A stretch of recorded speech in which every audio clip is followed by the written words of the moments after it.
From the time we sat down at Friday night's welcome dinner, I could tell that Chip's Cookout was going to be a phenomenal event. By Saturday morning's alt shot tea times, there weren't any strangers, just new friends. I've been around golf in some form since I was 5 years old, and Saturday afternoon's Muni Madness is the most fun I've ever had.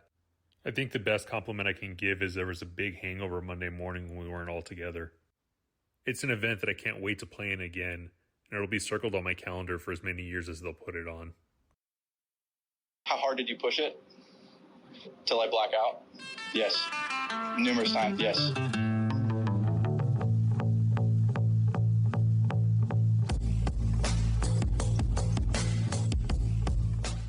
What's happening, Municipals? This is Ashton and Big Chris, and new Municipal, John Figueroa, the mayor. We'll talk about that in a little bit.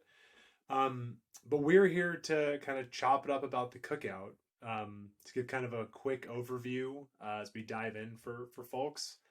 These are kind of usual format, but mix it up a little bit. So we did alt shot in the morning. We were first off. That was a fun ASIM experience. I believe the hot dogs led hamburgers 5.5 to 2.5 after the morning round. Burgers were definitely sweating a little bit. After that, that's a solid lead.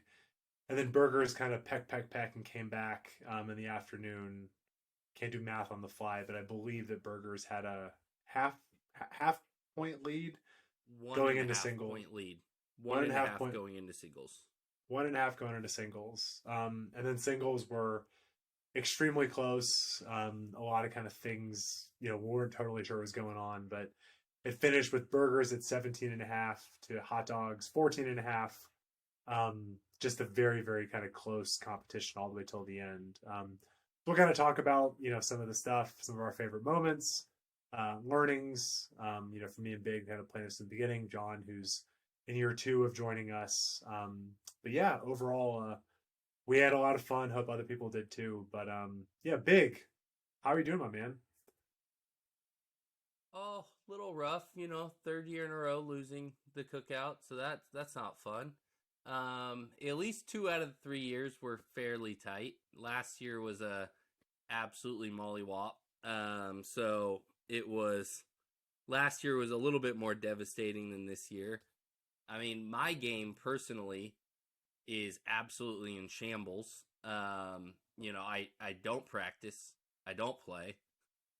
So, stringing together a couple 80s and a 78, I didn't feel like I played bad. I got outplayed in my match by Jack, who plays about 975 rounds a year and swings about 1.9 million swings a year. So, it's going to happen if someone's outplaying you by about 936 rounds a year. So it's bound to happen, and when you go, it happens. So, I lost to him on the last hole. Not like I got beat hard, battled back and took it down to the last hole. But when, someone spends 96 hours a day training on speed and they hit a perfect drive with a perfect 3-wood, you can't beat it. So, I got squarely beat. I'm content with it. Jack's first win against me ever. So kudos to Jack for getting your first win in 5 years of friendship. But I have a blast at the cookout every time. I mean, it doesn't matter win or lose. I lose a lot. I haven't won. It just is what it is. I've never won. So, this is 12 straight rounds that I've never won a round. So it is what it is. I got some work to do. I need to definitely put some work in this year. But we've got the Crab Shack coming up, so I've got some redemption. But cookout, it's always good to see people that I don't get to see often. I think that's my favorite part about the cookout, because me living in Portland or Oregon now, I don't get to see 90% of these guys. If I get down to the Bay, hopefully I can connect with them, once or twice a year. But it's just the best part about it is showing up the day of the practice round and just seeing everybody. I think that's probably my favorite part about the cookout is the camaraderie, the community, everything about it. And I think it was stronger than ever this year. I think with the added things that we took off of what everybody gave us feedback for last year and integrating more, community-esque things by going off-site for the draft and for picking matches and going to the pizza place that we went to in Ventura, to doing Muni Madness, which we're going to massively get into. That was far beyond probably the most talked about thing that we did all weekend. It really created a tighter knit community. And I think it's going to be difficult next year. If people aren't on registering, there's going to be a lot of people missing out next year because we're not expanding. It's 32 people. It's staying that way forever. So anybody that missed this year and anybody that's new this year, it's going to be a mad dash to register this coming cookout and getting people on board. So yeah, I had a blast. It was a great time. What about you, John? Second time playing in it. What were your thoughts this year over last year? Yeah, so second time playing in it, and then I think the year before I fully played it, and I played a practice round with y'all. That was when I first met you guys, and it's just the community, the passion of playing golf, and the love of not only the love of the game of the golf, but the love of specifically the course, Soul Park, and like the feeling that everyone gets being out there at Soul Park. And I am very obviously I'm very proud of that course of it being my home course, and so it really puts a smile on my face when I see a lot of people traveling down from so far and like having nothing but nice things. Obviously, I didn't do anything. Like I'm not the greenskeeper or the superintendent or anything, but I really have a soft spot in my heart for that course because it's a big part of why I enjoy the game of golf. It incorporates a lot of different elements of what I love about playing golf in that whole experience of playing around there. So getting to do that with 31 other people who traveled down from various distances and all loving the course and enjoying each other's company and meeting new people, making new friends, and just that whole experience was really really memorable. And then, like you said earlier, Muni Madness was that's hands down the most fun I've ever had on a golf course. Like it doesn't even come close, and it's going to be really hard to top it. So let's chat Muni Madness a little bit. Oh, and I went We'll undefeated for the second year in a row. Just wanted to put that out there. opposite of me. So kudos to you, John. But I would this is hope the important. mayor would This is important. go undefeated. You said you were, like, in fairness to you, you said you've lost 12 times. You've not. There's only been 9 opportunities. So you're 0-8-1, not 12. Don't round up. I apologize. Yeah. Yes, No, this was apologize the, to this was yourself. the third year. So yes, Might be third including year. some L's you took in the practice round or something. No. Yeah, but no, not 12. Only 9. Only 9, just for the record. But Yeah. yeah. But, But big. No, yeah. seriously. I think that, like, I want to give you, well, 2 things real quick.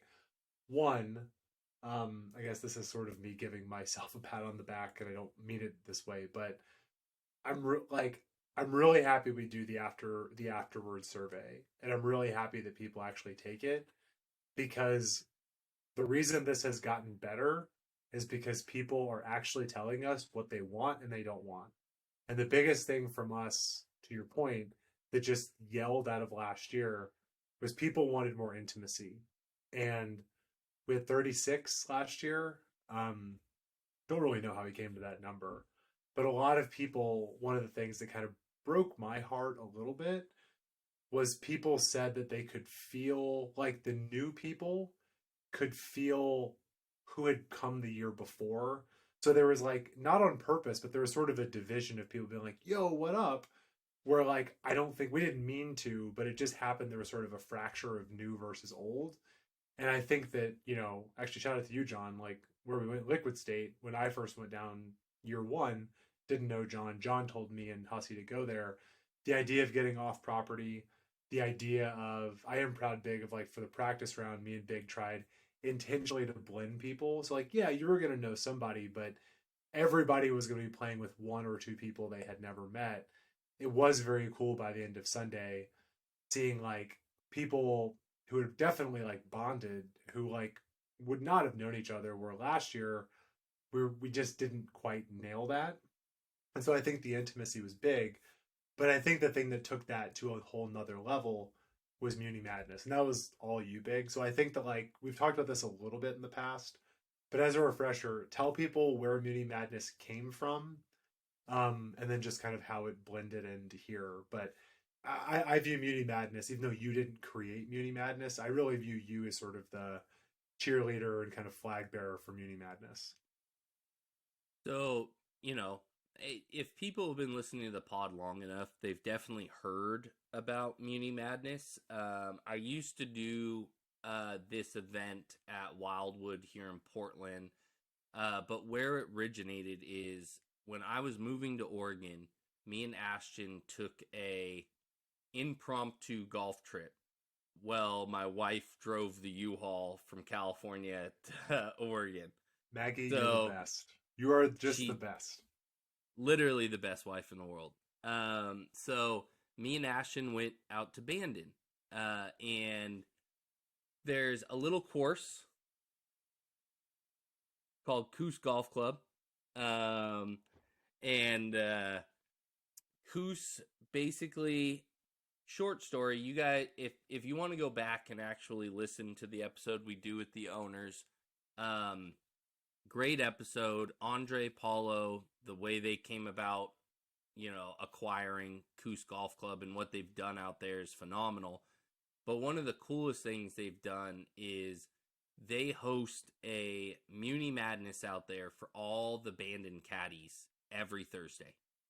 And so we were out there. It was a Thursday. They were like, hey, this cool event that we do, it's called Muni Madness. They explained it to us. Basically, every hole is turned into a par 3. The only thing that matter are birdies. So if you hit a green, you get one putt to make a birdie. If you don't hit a green, you get one chip to make a birdie. If you don't make those second shots, you pick your ball up and you move on to the next hole.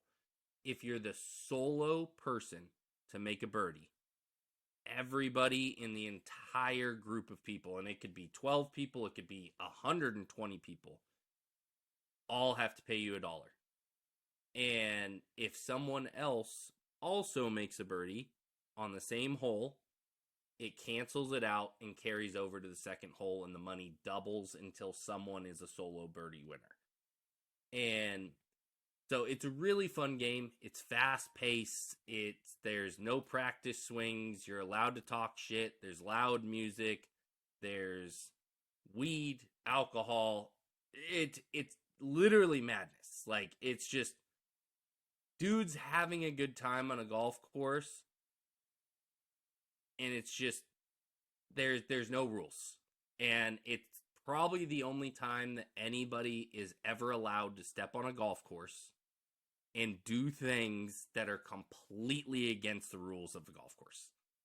I mean, not many courses are going to let you drive 26 carts across an entire course wherever you want, tee off wherever you want. It's an event that we have to massively thank Soul Park and Keith for allowing us to be able to do this. And the one thing I strive to is to make sure that we leave the course as good as we came to it. So where we're hitting tee shots, we're not making a bunch of divots and things in places where people are going to have to land their shots from tee shots. We're making sure that we repaired all of our divot or all of our ball marks on greens. You got to be courteous there and make sure that you're being a good shepherd of the golf course, but you're out there having a fucking blast. And I don't think there's an event in golf that can be more fun than Muni Madness. And as long as you get the buy-in, which I think we did, it's an absolute blast. Because I'm going to tell you, if you're a country club guy, or you're a little bit on the stuffier side, it doesn't sound very fun to some people. And I'm sure when I explained it to some people, they were kind of like, this is stupid. But the minute you step onto the course and you let your inhibitions fall off, I think that's when you realize this is the best time I've ever had on a golf course. And I think all three of us can agree Muni Madness was probably the best time we've ever had on a golf course. And what's good is that when I'm flushing it, I don't take divots. So, uh, Okay, no, Tom. but yeah, it was, it was,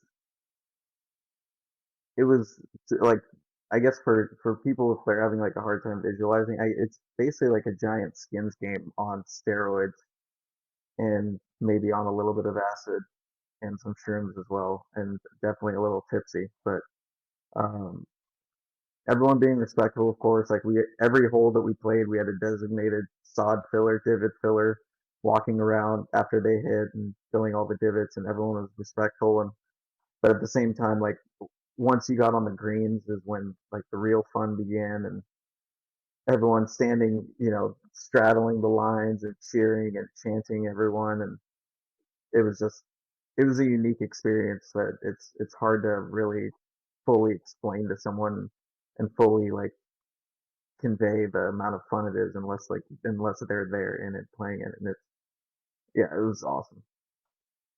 It's funny because you root against everybody when they're making their first putts until someone makes the putt. Then you're rooting absolutely for anyone to make a putt because it crosses over and then goes to the next one. So it's so funny because you're talking shit all the way up until someone makes a putt, and then you're literally cheering everybody else on to just be able to cross out that person's birdie. And it's just not something you get to come across in golf because the most you're going to be doing is playing a two-man team in golf. Rarely do you play four-man teams, and it's really like everybody against everybody and then everybody against one person when they actually make the putt. And it's so much fun. It literally is the most fun I've ever had on a golf course. And I was so excited to be able to bring this to Seoul and for Keith to allow us to do it because that course might be the best setup course to run in Muni Madness. Like, there are so many angles to be able to set up tee boxes, infinite angles to set up tee boxes. There's, and I didn't even set these tee boxes up ahead of time. I didn't even think about them. It was all on the fly, 100%. I picked all of our spots while we were playing, and it turned out great. Next year I already have a ton of holes pre-planned that we didn't even plan. My big one is I want to tee off from 1 tee box to 9 green. To 10 green. That is my big one next year. 1 tee box to 10 green over the water. So you have water on the back, water on the front. You can only miss left from that angle. I also want to do, this is going to sound nuts, but from the fairway of 9 to 16 green. Completely blind, can't see it at all over the trees. Oh my god. So I'm already scheming for next year. There's some diabolical ones that I'm hoping we can have openings for more holes to be able to be a little bit more creative with. But if we just get the front 9, I still have some good spots that we can go to. But it's the creativity that we can create with it. It's the camaraderie that comes with it. It was probably the best ad that we've had to the Cookout since we started it. Yeah. And I think the other thing too, well, two things. One, even though I'm a proud walker. I think the thing that really kind of gave me the tingles, especially when I watched the video back, like just like the parade of carts going down, like just like also Chris, I think you said 26. We did not have 52 people out there, but it's okay. Yeah, I I think over I, exaggerated it. There's a lot of yeah, carts. I guess the number would be 16. I'm being a dick. Who cares? But just having like this like parade of carts following each other is so there's something so exciting because you don't know what's going to happen. The only learning for me from Muni Madness, and this is actually I think entirely my fault, because we felt like we were in a time crunch, we could only do so many holes. I'm actually really happy nobody got hurt, just because early on there was such a sense of like urgency. It was like hit, hit, hit. You don't actually need to go fast. It's just like 8 people, take your time, no practice swings. But I think the learning is like the less urgency. So people, because there was a lot of times where it was like someone's 7 irons like right here. Like we didn't need like a dent. As someone who's already had a dental emergency from a golf club, we don't need someone's face to get broken. But like again, it wasn't actually that close. It was just more of afterwards. I was like, we just need to take this is the hole, take a beat, and go. So I think that's the only learning. But yeah, I think that and then I think I'd be curious to know y'all's feedback because none of us were in the same group. I don't think. I really think the 8 sims all shot worked great. I don't think it was necessarily any faster than if we send it out groups one at a time or each match. But I think what I really enjoyed was obviously we're playing competition, but like having 7 other guys on the green, it just meant that like there's people like for example like Enrique. I never got to play golf with Enrique again, and I wasn't even playing against him. He was just the other match, but I spent a lot of time with him and I liked him and like he's someone I'm excited to see. And so I think that like and also too it's kind of fun because we kind of lost track of who's on whose team. So like Enrique makes a putt, I'm like awesome. I'm like oh shit, damn, sorry, like because he's a hot dog. But I thought that worked really well. So that again going back to it, it's like as far as on the course, you just had twice the opportunity in alt shot to spend time with people and then of course Muni Madness, where it's sort of like you're just kind of blending with everybody. But yeah, I think that the camaraderie piece, like there felt like a real sense of like belonging. Year one, it was like oh, it was a smaller group, and like we just did this cool thing. But I think the sense of belonging, all shot kind of set things off on the right tone because you just had twice the opportunity to hang out with people, right? Yeah, that was kind of the thing I wanted to mention was alt shot, specifically starting with alt shot and being an eights. I think it really supercharged the that feeling of belonging and that feeling of camaraderie because instantly you are already meeting a quarter of the people who are involved in this event, like right there, and you get to spend 4 hours with them. And it was kind of like how Ashton was saying. I was regularly talking to a lot of the guys who were playing in the other matches because even though it's meaningless competition, you're still kind of grinding and you don't want to let your partner down because it's all shots. So like, but in between the moments, so I kind of naturally was gravitating towards like just chatting with just everyone and kind of going around trying to keep it light. And it was really good, especially because that group of people it was all people I didn't know before. I hadn't met the year prior. So it was just great getting to know a whole new group of people, and it really set the tone correctly for the rest of the event. Just the whole mood and Ashton's favorite word vibe for the whole event was kind of got off to a great start, a great kickstart with Alt Shot. Yeah, it was And it's just probably one of the there's best. so much laughing. I was gonna say because Alt Shot is such a hilarious format and so fun that like everyone's gonna hit such a shitty shot. At one point, everyone's gonna hit one of the shittiest shots of their golf careers because they're trying so hard for their partner, and all you can do is just laugh. And I remember Patch was having, I guess him and Scott, who was mining Kelso's match, they had determined early on that Patch was going to hit the tee shot on 15 because Scott, that was his least favorite tee shot. And so they tried to get super strategic, and Patch decided that he wanted to hit 3 wood for some reason because he could turn it over easier than driver. And then he ended up just like top shanking it like 30 yards just in front of him, and before the ball even bounced twice off the ground, he just turns around and was like, "Ah, fuck, sorry, Scott." Like, and like everybody's just like losing it at that point. It's like it's just gonna happen to everybody at some point.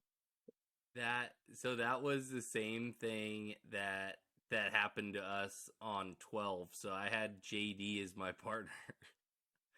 And JD, we all know JD can hit it a country mile. Well, JD normally he hits a nice, cut fade, dead straight, and you play there a lot.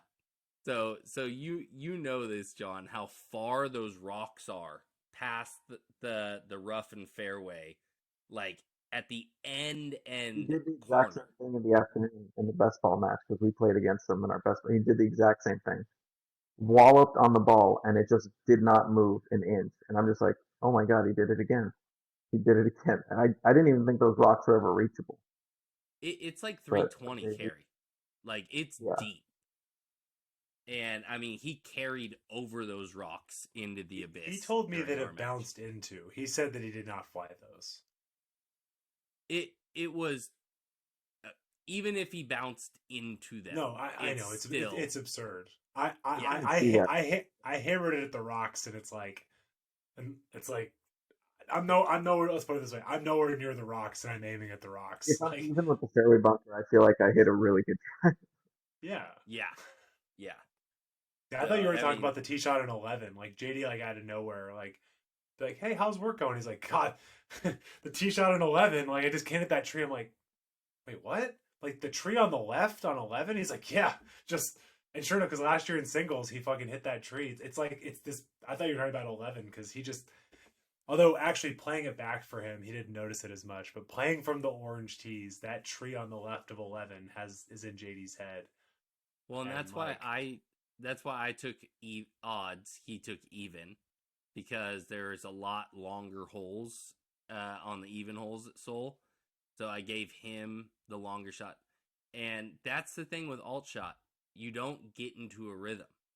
So even if you are a plus handicap like he is, yeah. if our rhythm is off, it's just going to completely, fall off, where that's what it came down to. Because I got to give my hats off to Jeff and Brandon. They absolutely like put it together in alt shot. I think they were like 2 under together through like That's 13 crazy. holes. Like it was insane. Like Yeah. for two guys that are 3-4 handicaps to be able That's to where all like shots the that have best. never That's played so together. cool. Yeah, they don't Yeah. know each other, and to do that is just like that's such a cool like feeling and story. And yeah, there's Yeah. absolutely nothing you can do. Well, And then the fun part too is like this year we did Ryder Cup, so odds and evens, and it's also funny because like you have those moments where like kind of like with Patch, you have those moments where you're wondering if you had the right strategy. Like not that this mattered a ton, but like we had already made up our minds, and so it was like me and Adam versus Jesse and Jared. And I kind of realized on the third hole, not that it mattered a ton, but like Jesse and I were teeing off on opposite. Like he was evens, I was odd, or whatever. I was evens, he was odds. But what it meant is that like on one hole, like basically like the low, like on one hole the low cap was coming in, and the other hole the high handicap was coming in. So like it was one of those where like it was never predictive, right? Where it's like Jesse puts it out there. So I'm like, it just would have made more sense if like Jesse and I were teeing off on the same holes. But it was always one of these things where it's like, I was like, I never really know what's going to happen here because like it was all this like volatility. But that was the same thing. That was just a shout out. Like they both played well, but like Jared was like an 11 who played probably like a 5. Like he was just hitting it like 280 right down the middle, and on some of those holes like 8, he got to tee off from in front of the fucking.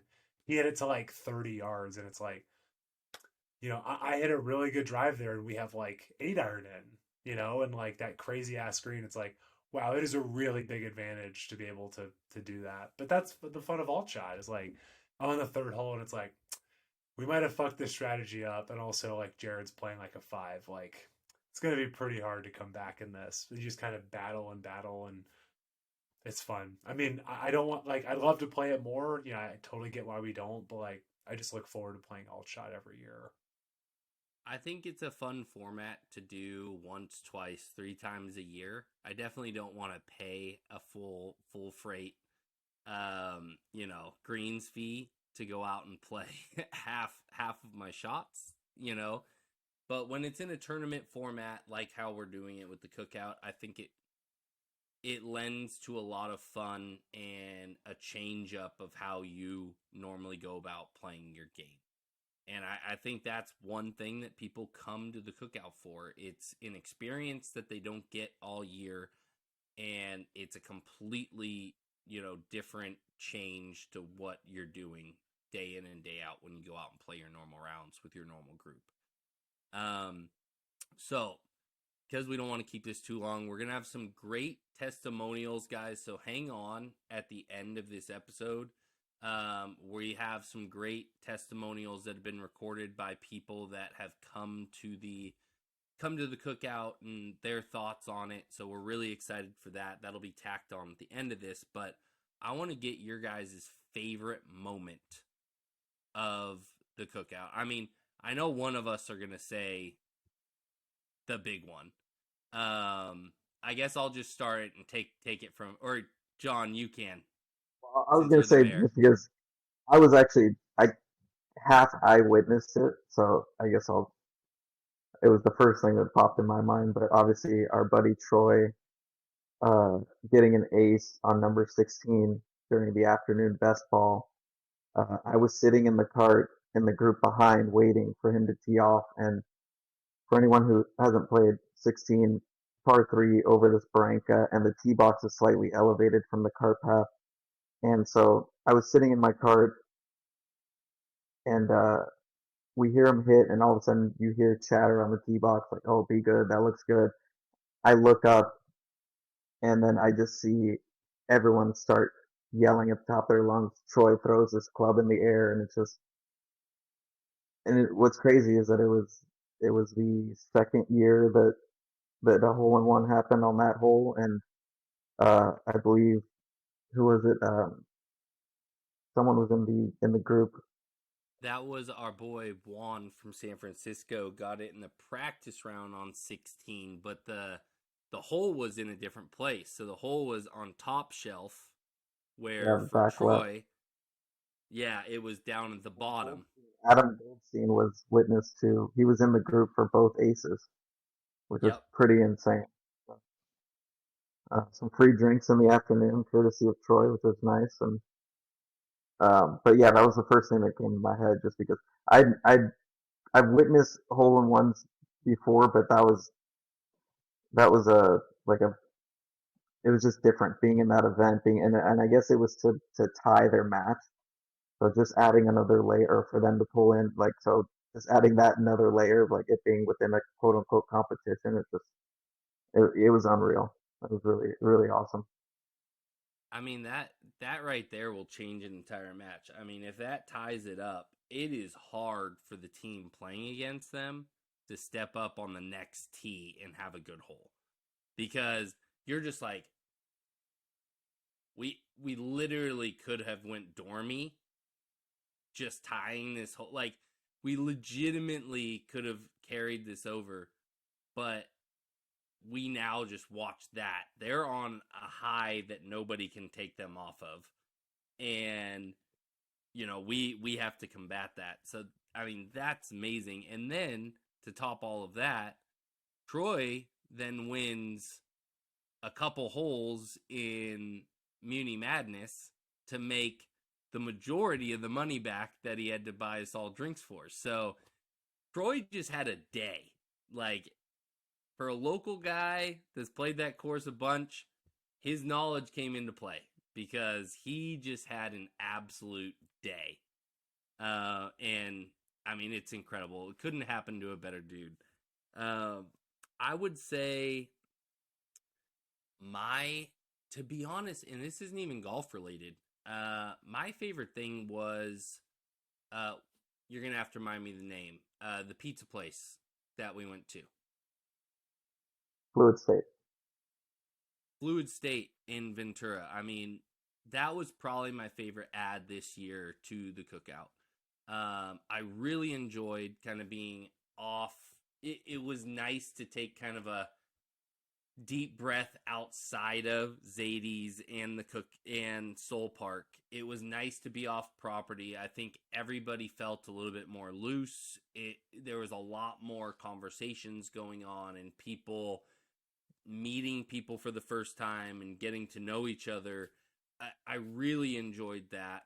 I really enjoyed this year that we didn't do a live draft. We gave the teams ahead of time. That by far, on top of us doing it at Fluid State, was the smartest thing we've done, because the shit talking started 2 weeks ahead of time. People were going off, like, I loved, even though we didn't win, I love that everybody wanted to get that win for Team Hot Dog. Guys that were on Hamburger last year were saying, fuck Hamburger, go, we're all Team Hot Dog, we're going to get that W. I really loved it. JD bought full in. He was a burger 2 years in a row. Went to Team Hot Dog this year as I stole him from the burgers, and JD was all about it. That type of stuff makes this tournament 100%.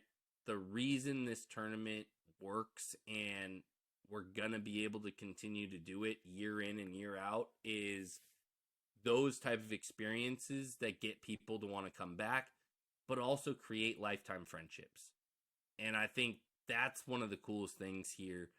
One of my favorite things was John's wife came up to us while we were at Fluid State, and she actually thanked us for bringing John on to the Municipals, and and we had to stop her and thank her for allowing her to give us John's time, because I know how it is when you're married. We've got our priorities, and we have to be able to juggle things around. But I think one of our best ads we've ever had, and I love PAX was an incredible ad.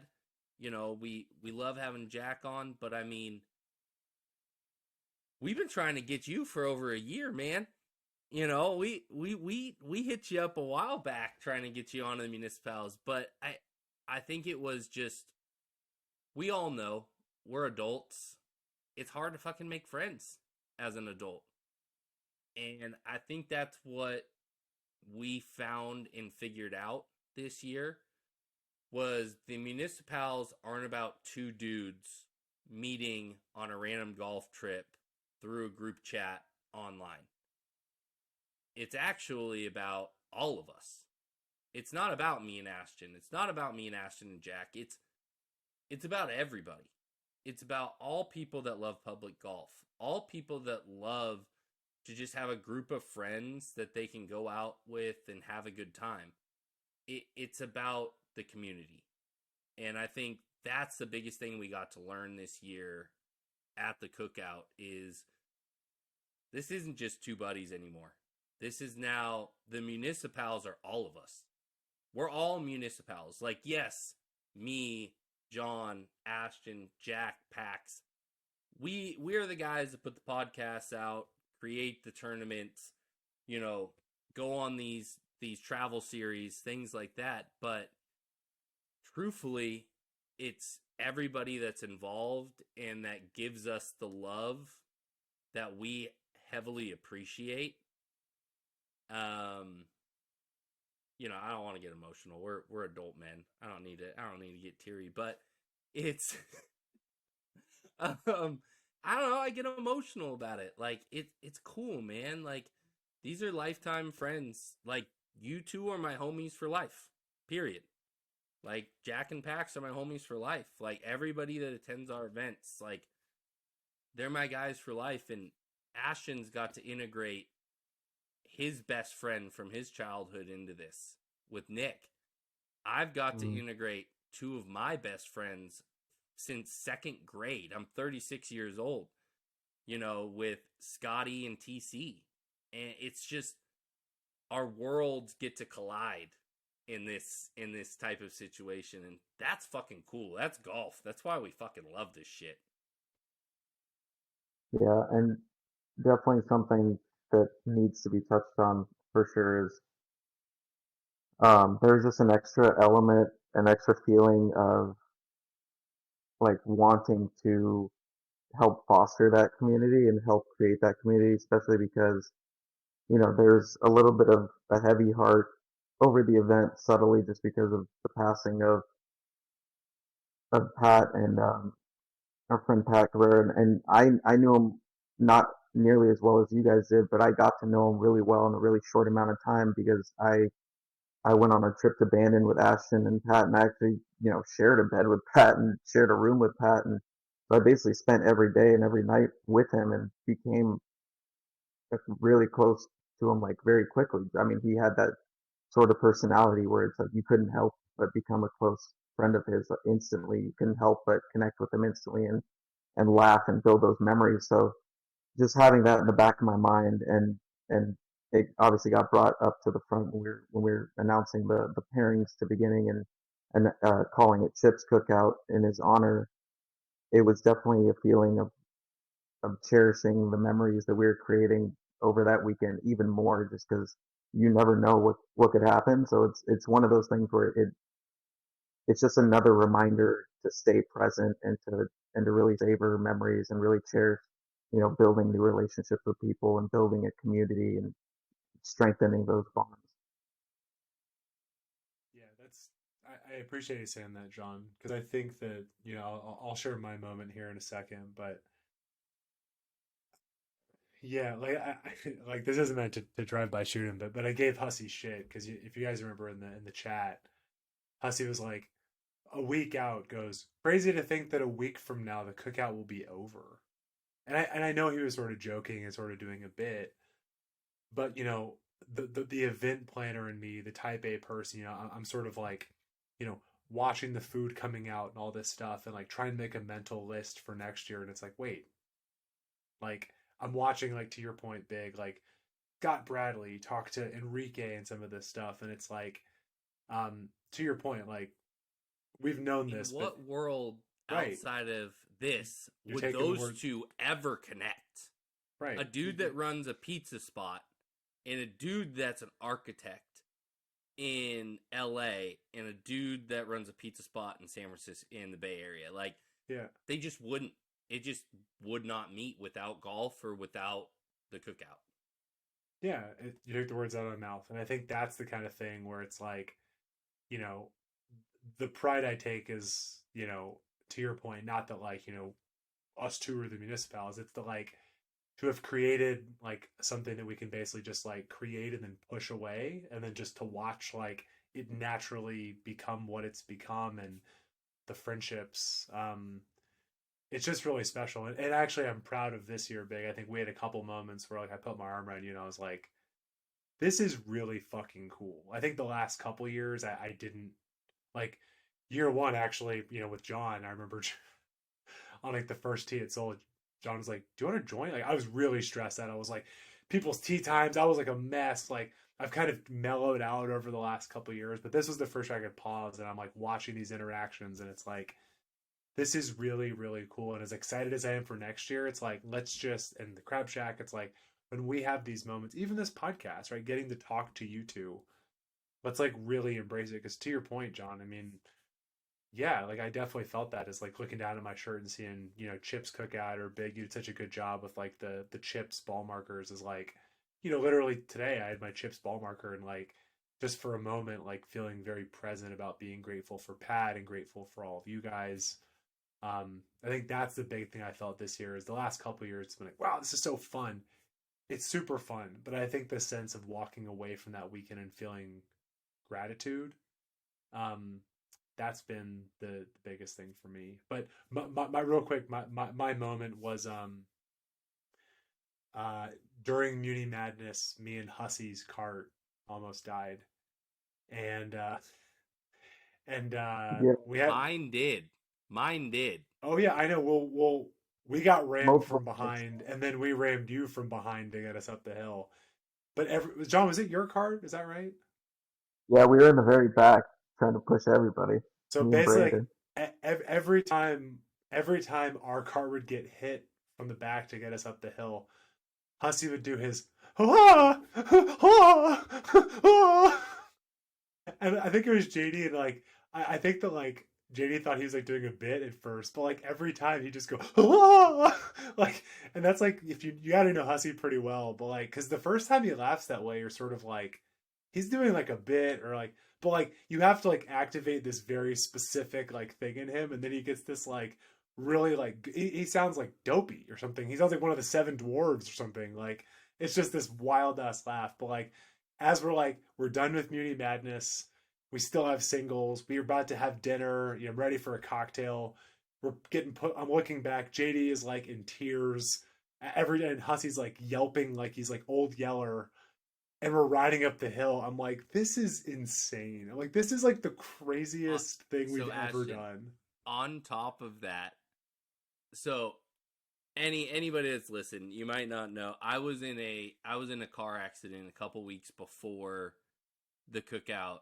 Yeah, gratitude. We're so happy you're okay. Like that's what I'm talking about. That was you one probably thing shouldn't have been bring up. okay. You shouldn't have been okay. I was hit from behind when I was at a dead stop. Lady was going 75 miles an hour. I mean, thank God Toyota Prius. I give praise to Toyota for their crash test ratings, but you know, I walked away from it, was able to make it to the cookout. You know, I'm very thankful there, especially 2 weeks after the cookout, we lost our boy Pat. And so in a car situation. So it was everything going on in my mind when that accident happened was not great, but the light of it was Hussey. Every time they tapped me, he would apologize and go, "Chris, I'm sorry if you're getting flashbacks."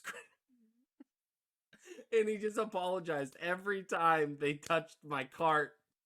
And I was just laughing hysterically because it didn't bother me. But Hussey just being the genuine person he is and like so just apologetic about just ramming us from behind.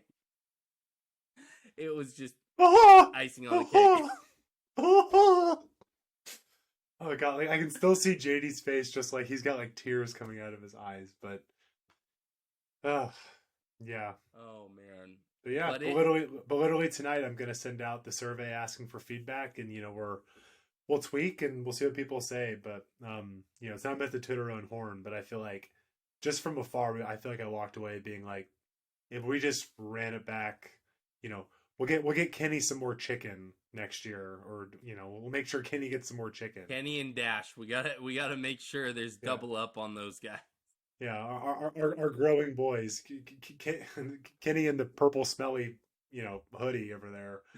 We'll get those guys some more chicken. But other than that, I think Kenny, I'm gonna get you another hoodie for next year too. But it feels like we kind of struck the chord this year. But it's also worth saying for a guy to hear is a little sales pitch. If this sounds fun to you, we're doing this exact thing at Gearheart in September. We're about halfway full. We'd love to have you out. It's going to be basically the same format. Should be a different crew a little bit because, you know, how we kind of originally thought about this is Chris and I called it kind of the home and home model. Like, Ojai, even though we have to travel from the Bay, it's a little easier for California people. Gearheart, a little more easy for Portland. And then as a reminder, next year our goal is to do a travel one that'll kind of hop around. So there's going to be 3 of these. So if you're interested, shoot us a DM. We'd love to, you know, if you're one of our friends, awesome. If you're someone new, we'd love to meet you too. But before we go to the testimonials, do you guys have anything else you want to say? Other than, yeah, I was going to do the shout out for the Crab Shack out in Gerhardt. We're going to be doing same format. Muni Madness will not be at Gerhardt. We actually integrated Maddie Brown, the mayor of Gerhardt. So we've got the mayor of Soul Park, and then we now have the mayor of Gerhardt. And so Maddie is actually giving us the full golf course of Highlands, just, you know, a couple miles south of Gerhardt. One of the courses that he runs, awesome 9-holer. We're going to have that course completely to ourselves from 5 p.m. until dark. Play as many Muni Madness holes as we absolutely want. It's going to be an absolute blast that same day. So this is all going to be the Thursday before the event. This is going to be September 5th through the 8th. And so if you do want to come out, if you want to come for some of the extracurricular things, we're going to be doing those on Thursday, where we'll have rounds at Astoria Country Club starting at 10 a.m. And then after those rounds, we will all have lunch at Astoria and then migrate our way over to Highlands and do Muni Madness over there. And then, we'll say Astoria Country Club. This is we don't talk about this often. This is a new spinoff called what is it, John? Not Private Pals, because we're gonna get censored to oblivion if we call it Private Pals. What was your idea? Member Member Pals. Yeah, it's a very small spinoff, not affiliated with Municipals at all. We had to kind of corner that over there because we don't play private golf. We don't talk about private golf. So yeah, this is Member Pals. If anybody knows Astoria Country Club, just if you don't, do a little Google. You'll understand why we wanted to have this opportunity, because it's not an easy course to get access to, but it's also one of the most insanely designed golf courses you'll ever come across in your life, with half pipe fairways and tiny little green. It's just, we had to include it because, one, Matty Brown is a member out there and he can help us get out there, but it's just, for architectural sickos like us, we had to include this guy. So, it's an added bonus, I think, that most people are going to absolutely appreciate, because everybody likes to get an extra round in on Thursdays. Most people do Rustic Canyon when we go and do Soul. There aren't a lot of golf courses on the coast near Gerhardt. So this gives everybody the opportunity to be able to have another course that they're able to play, instead of having to play somewhere in Portland and make your way up, or there just isn't anything else near Gerhardt. So this is our opportunity to allow people to have an opportunity to get out and experience a new course that's badass and fun to play. Yeah, John, anything else, my man? I just wanted to just reiterate again just how much fun I had, and just shout out to everyone that made the trip, no matter how far near you live to Soul Park, just making the trip and being respectful to the course. And everyone had a really good, didn't matter how well or how poorly someone might have been playing.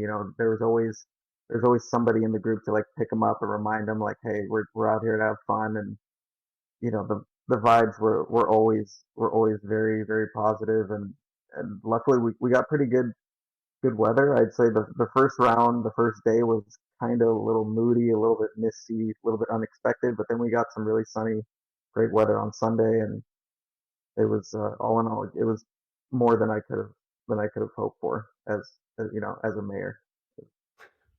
Thank you. I don't think we could have picked a better month to always have this. I think beginning of May, by far, Southern California, you go out there in fucking January and probably be okay. But May is it doesn't get too hot. It doesn't get too cold. We usually don't have to worry about rain. It's just perfect temperatures, perfect scenery. It works out great. And